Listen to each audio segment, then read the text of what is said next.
Voltamos falando sobre o inquérito policial. Neste bloco, nós iniciamos o estudo das características do inquérito.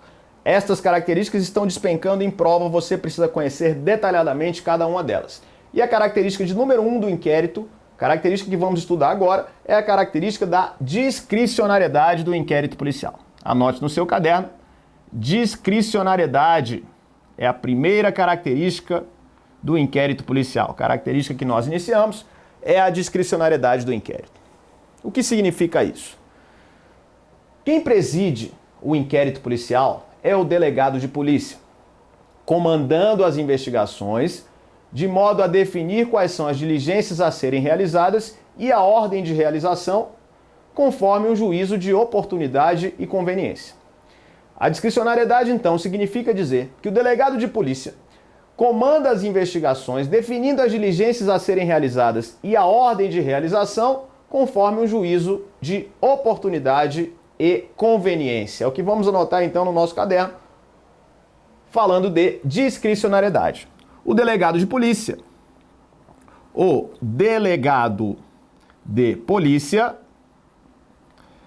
preside o inquérito policial, definindo as diligências a serem realizadas,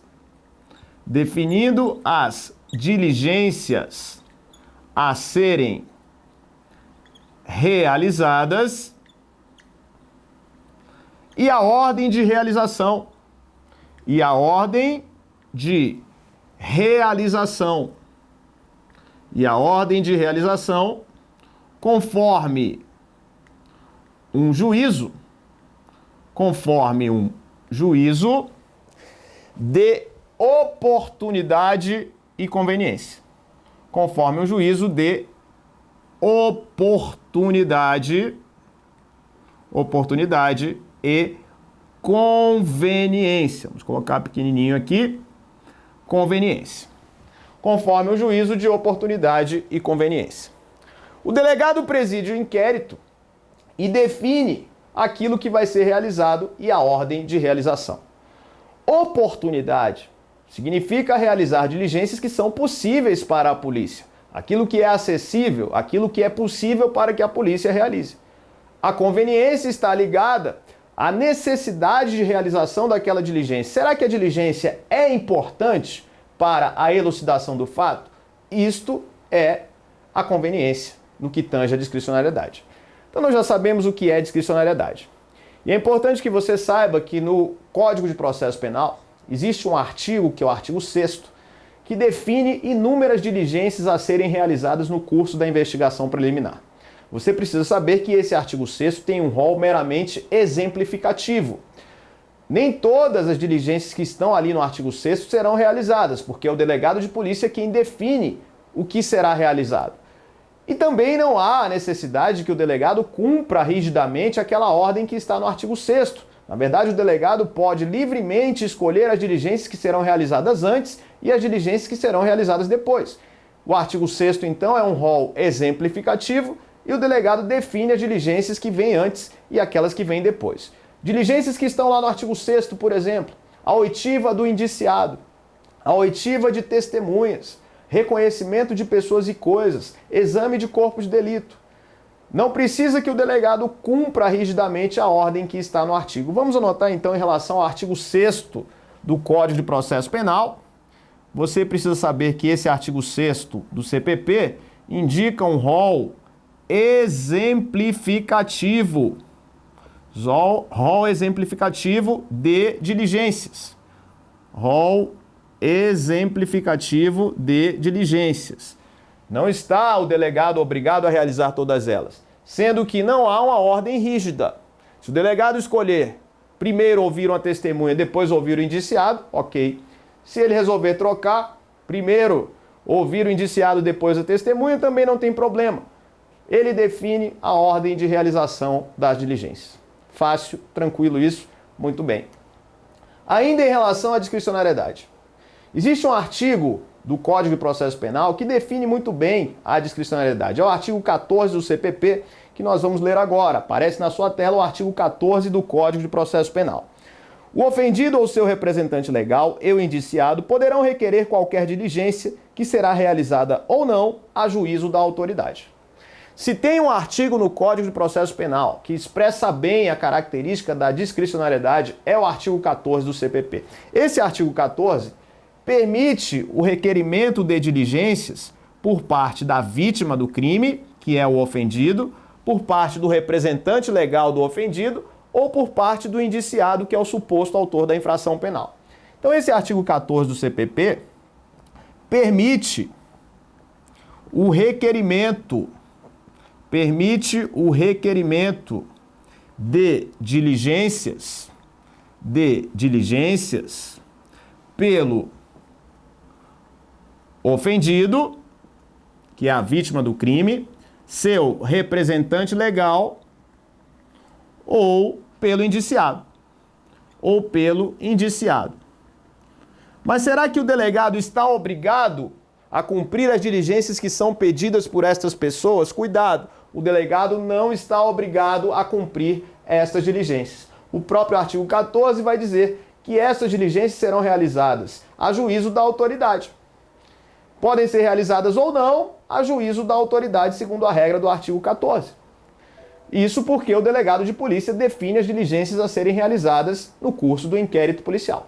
Logo, o artigo 14 do Código de Processo Penal é um artigo que não pode faltar numa eventual dissertação acerca da discricionariedade do inquérito policial. Artigo 14. O delegado pode indeferir diligência requerida pelo indiciado, pelo ofendido ou pelo representante legal do ofendido. Tranquilo? Fácil, muito fácil isso. Agora veja o seguinte. A discricionariedade não é uma característica absoluta do inquérito policial. Em algumas situações, o delegado não terá este juízo de oportunidade e conveniência para a realização de diligências. Em algumas situações, ao contrário, o delegado ficará vinculado ao cumprimento de determinadas diligências. Quais são as diligências que vinculam o delegado de polícia? Vamos anotar então no nosso caderno o seguinte: a discricionariedade não é uma característica absoluta do inquérito policial, pois em algumas situações o delegado está vinculado ao cumprimento da diligência. A discricionariedade não é uma característica absoluta do inquérito policial, pois em algumas situações o delegado está obrigado, está vinculado ao cumprimento da diligência. Quais são elas? Vamos anotar o seguinte no nosso caderno. Diligências que vinculam a autoridade policial. Diligências que vinculam a autoridade policial. Quais são as diligências obrigatórias para a autoridade policial? Então vamos colocar o primeiro exemplo aqui. Vamos colocar o exemplo de número 1. Exemplo de número 1 que está no artigo 158 do Código de Processo Penal, que é o exame de corpo de delito,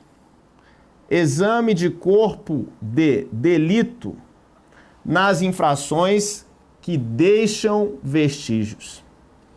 Nas infrações que deixam vestígios. Exame de corpo de delito nas infrações que deixam vestígios. Aqui nós temos a primeira exceção à discricionariedade. Diz o artigo 158 do CPP: quando a infração deixar vestígios, será indispensável o exame de corpo de delito direto ou indireto, não podendo supri-lo a confissão do acusado. Nós vamos mais para frente estudar detalhadamente o artigo 158, mas nesse momento eu quero que você saiba o seguinte: o delegado, diante de uma infração que deixa vestígios, e os vestígios são aquelas alterações que ocorrem no mundo exterior em decorrência da infração penal, como, por exemplo, a existência de um cadáver no crime de homicídio. Quer vestígio maior do que um cadáver no crime de homicídio? Então, nas infrações que deixam vestígios, é indispensável que o exame de corpo de delitos seja realizado. Por exemplo, no homicídio, o exame cadavérico tem que ser realizado no cadáver. E isso o delegado não pode se negar a fazer, porque a própria lei diz que quando a infração deixar vestígios, é indispensável a realização do exame de corpo de delito. Esta, portanto, é a primeira vinculação que nós temos. Exame de corpo de delito nas infrações que deixam vestígios. Não pode o delegado se negar a realizar este exame. Mas eu vou fazer uma ressalva importante. Nós vamos estudar, vamos ter um curso específico de legislação extravagante e vamos falar sobre a Lei 9.099 de 95. E agora eu já vou fazer uma ressalva relativa a esta lei, a Lei 9.099 de 95. Esta lei vai trazer uma regra, dizendo que nas infrações de menor potencial ofensivo, o exame de corpo de delito é dispensável, podendo haver a prova da materialidade por meio de boletim médico ou prova equivalente. Significa dizer que, sendo a infração de menor potencial ofensivo uma infração que deixa vestígios, não há necessidade de realização do exame de corpo de delito, porque a própria Lei 9.099, no artigo 77, parágrafo 1º, vai dizer que é dispensável o exame de corpo de delito. Então, muito cuidado. Coloque a observação no seu caderno. Vamos colocar essa observação aqui em cima. Observação.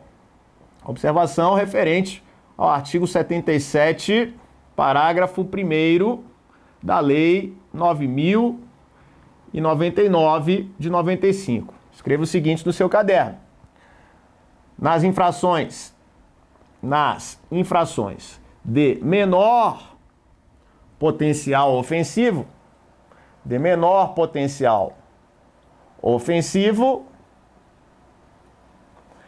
é dispensável o exame de corpo de delito. É dispensável o exame de corpo de delito, podendo a materialidade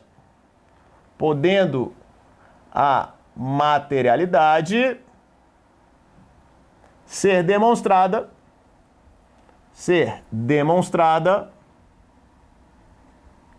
por boletim médico ou prova equivalente. Por boletim médico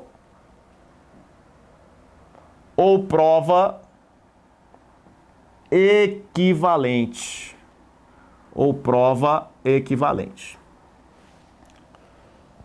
Olha que exemplo interessante. A lesão corporal leve é uma infração de menor potencial ofensivo que deixa vestígios. Para a demonstração da materialidade de uma lesão corporal de natureza leve, não há necessidade do exame de corpo de delito. Se a vítima vai ao hospital e é atendida, o boletim médico de atendimento é suficiente para a demonstração da materialidade. Isso por causa dos critérios do Juizado Especial Criminal referentes à celeridade, referentes à informalidade. O exame de corpo de delito é deixado de lado. Vinícius, quais são as infrações de menor potencial ofensivo? Os crimes com pena máxima privativa de liberdade de até 2 anos, cumulado ou não com multa. Então, a pena privativa de liberdade de até 2 anos, com cumulação ou não com multa, acarretará aí infração de menor potencial ofensivo.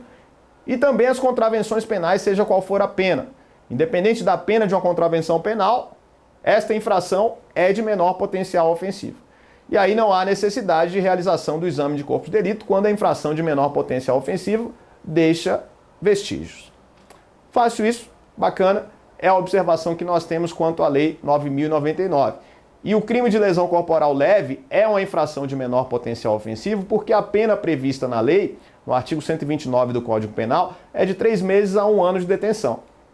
Considerando que a pena máxima não ultrapassa 2 anos, logo, lesão leve é infração de menor potencial ofensivo, dispensando o exame de corpo de delito, apesar de deixar vestígio, mas a dispensa ocorre em decorrência do artigo 77, parágrafo 1º da Lei 9.099 de 95. Qual é o exemplo de número 2 de vinculação de obrigatoriedade para a autoridade policial? Exemplo de número 2 que está no artigo 13, inciso 2 do Código de Processo Penal. Artigo 13, inciso 2 do CPP. Temos aqui as diligências requisitadas pela autoridade judiciária ou pelo Ministério Público. Diligências requisitadas pela autoridade judiciária ou pelo Ministério Público. São diligências que o delegado está obrigado a cumprir. Vinícius, como assim? No curso do inquérito policial é possível que o juiz ou o Ministério Público requisitem diligências a serem realizadas pela autoridade policial. O problema é, o delegado, neste caso, tem que cumprir. É dever funcional do delegado de polícia cumprir diligências requisitadas pelo juiz ou pelo Ministério Público. Nós temos o dever do delegado, mas a discussão é a seguinte: e se o delegado descumprir? E se o delegado se nega a cumprir diligência requisitada pelo juiz ou pelo Ministério Público no curso do inquérito? Qual é a consequência? Os tribunais superiores já se manifestaram sobre o tema, dizendo que o delegado, ele responde apenas administrativamente. Ocorre apenas infração administrativa, resolvida no âmbito administrativo disciplinar. Não há crime de desobediência. Não há crime de desobediência no caso de conduta de delegado que se nega a cumprir diligência requisitada pelo juiz ou pelo Ministério Público. Inclusive, o STJ e o STF têm julgados sobre essa questão, que a gente vai ver, aparece na sua tela. O STJ com recurso ordinário em habeas corpus 6511, dizendo o seguinte: embora não esteja a autoridade policial sob subordinação funcional ao juiz ou ao membro do Ministério Público, tem ela o dever funcional de realizar as diligências requisitadas por estas autoridades, nos termos do artigo 13, inciso 2 do CPP. A recusa no cumprimento das diligências requisitadas não consubstancia sequer em tese o crime de desobediência, repercutindo apenas no âmbito administrativo disciplinar. Julgado do STJ. O STJ tem outro julgado importante, recurso ordinário em habeas corpus 4546, você vê a parte grifada que diz: impossível o delegado de polícia cometer crime de desobediência, que somente ocorre quando praticado por particular contra a administração pública. Então, para o STJ, não há como o delegado praticar desobediência, porque este é um crime praticado por particular contra a administração pública. O delegado, como agente público que é, não pratica desobediência. O Supremo Tribunal Federal, no HC 76888, com o mesmo entendimento. O crime de desobediência somente é praticado por agente público quando este está agindo como particular. Não é o caso do delegado de polícia, obviamente, no curso do inquérito. Ele não está agindo como particular. Ele é um agente público conduzindo as investigações no curso do inquérito policial. Tome cuidado, no entanto, com a coisa. Olha só.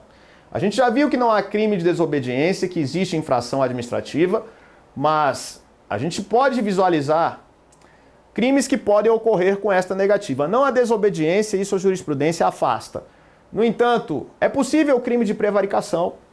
O delegado pode praticar prevaricação quando se nega a cumprir diligência requisitada pelo juiz ou pelo Ministério Público. Vinícius, como?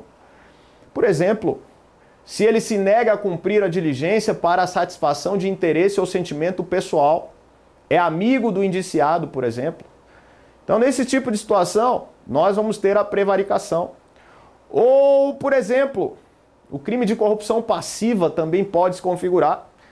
Se o delegado não cumpre a diligência porque solicitou, aceitou promessa ou recebeu vantagem indevida, corrupção passiva, artigo 317 do Código Penal, vai poder se configurar. A prevaricação está no 319 do Código Penal. Então você vê que a desobediência está afastada, mas outras infrações penais podem se configurar a depender da circunstância. A depender da circunstância. E agora, para fechar, a característica da discricionariedade. A gente já viu que o delegado conduz as investigações no curso do inquérito. Ele é o presidente do inquérito policial. No entanto, existem diligências que a vontade do delegado em realizar a diligência não é suficiente, porque a autorização judicial para a realização da diligência será indispensável, será imprescindível. E agora a gente vai conhecer algumas diligências que só podem ser realizadas com autorização judicial no curso do inquérito. Nós temos inúmeras. Vamos ver alguns exemplos de diligências que só podem ser realizadas com autorização judicial no curso do inquérito policial, que a gente vai anotar então no nosso caderno. Diligências que só podem ser realizadas com autorização judicial. Diligências que só podem ser realizadas com autorização judicial. Vamos ver diligências que no curso do inquérito somente serão realizadas se o juiz autorizar. Primeiro exemplo, vamos colocar aqui, exemplo 1. Exemplo 1. A interceptação telefônica. Ótimo exemplo que nós temos. O delegado quer realizar o procedimento de interceptação telefônica, mas isto só é possível com autorização judicial, segundo a Lei 9296 de 96. Exemplo de número 2. A busca domiciliar. Busca domiciliar. O delegado quer realizar a busca e apreensão de um bem, sendo que o morador está sendo resistente, não quer deixar a polícia entrar. Neste caso, vai ser necessário que o juiz expeça um mandado de busca e apreensão.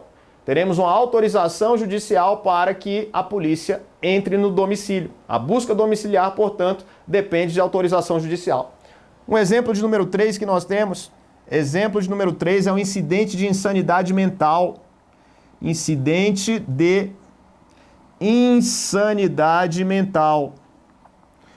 O delegado quer saber se o indiciado tem doença mental, e isso só será realizado por meio de um exame. Para a realização deste exame é instaurado um incidente que é o chamado incidente de insanidade mental. E aí a lei exige autorização judicial para esse tipo de exame no curso do inquérito policial. Exemplo número 4. Diz respeito à infiltração de agentes de polícia. Infiltração de agentes de polícia na organização criminosa. Infiltração de agentes de polícia na organização criminosa. Duas leis tratam sobre isso. A Lei de Drogas, Lei 11.343 de 2006, e a Lei 12.850 de 2013, Lei de Organizações Criminosas. A infiltração de agentes de polícia fingindo se passar por membro de organização criminosa exige autorização judicial. A infiltração é feita para a realização do chamado flagrante diferido ou flagrante postergado. O juiz tem que proferir uma decisão autorizando esta infiltração. E ambas as leis exigem, antes da decisão judicial, que o Ministério Público se manifeste. A manifestação do Ministério Público é imprescindível para que o juiz decida acerca da infiltração de agentes de polícia na organização criminosa. Veja, então, que pode ser que o delegado tenha a vontade de realizar alguma diligência, mas ele só vai poder realizar se o juiz autorizar. Nem toda diligência de vontade do delegado vai poder ser realizada, porque se não houver autorização judicial, a polícia não pode realizar a diligência. Fácil. Você aprendeu então a característica da discricionariedade do inquérito policial, você já sabe muito acerca da discricionariedade. Nos próximos blocos nós vamos falar mais sobre características do inquérito, e é importante que você preste atenção, isso está despencando em prova. Então até o próximo bloco.